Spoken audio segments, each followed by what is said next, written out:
மக்களே, இன்னைக்கு தயிரை பத்தி ஒரு முக்கியமான விஷயத்தை பார்க்க போறோம். தயிர் உடம்புக்கு நல்லதுன்னு எல்லாருக்கும் தெரியும். ஆனா தயிர் சாப்பிட்டா உயிருக்கே ஆபத்துன்னு சொல்றாங்களே, அது உண்மையா? வாங்க இதை பத்தி தெளிவா தெரிஞ்சுக்கலாம். தயிர்ல நிறைய நல்ல விஷயங்கள் இருக்குங்க. செரிமானம், இதுல இருக்கிற நல்ல பாக்டீரியாக்கள் செரிமானத்துக்கு ரொம்ப நல்லது.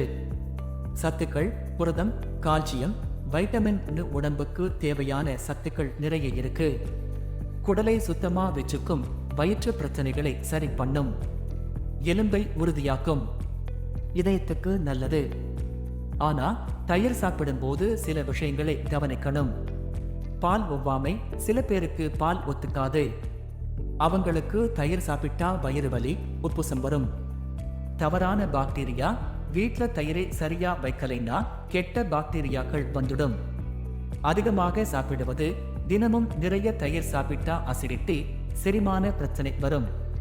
குளிர்காலத்துல நிறைய தயிர் சாப்பிட்டா சளி, இருமல் வரும். வேக வைக்காத பால்ல தயிர் செஞ்சா அதுல கெட்ட பாக்டீரியாக்கள் இருக்கும். தயிரை எப்படி சாப்பிடணும்னு பார்க்கலாம். வெறும் வயிற்றில் சாப்பிடாதீங்க, சாப்பாட்டோட சேர்த்து சாப்பிடுங்க. ராத்திரி நேரத்துல நிறைய தயிர் சாப்பிடாதீங்க. பருவ காலம், எந்த காலத்துல எப்படி சாப்பிடணும்னு தெரிஞ்சுக்கோங்க.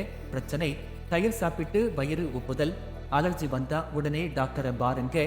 தயிர் உடம்புக்கு ரொம்ப நல்லது. ஆனா சரியான முறையில சாப்பிடணும். உங்க உடம்புக்கு ஏத்த மாதிரி சரியான நேரத்துல அளவா சாப்பிட்டா பிரச்சனை வராது.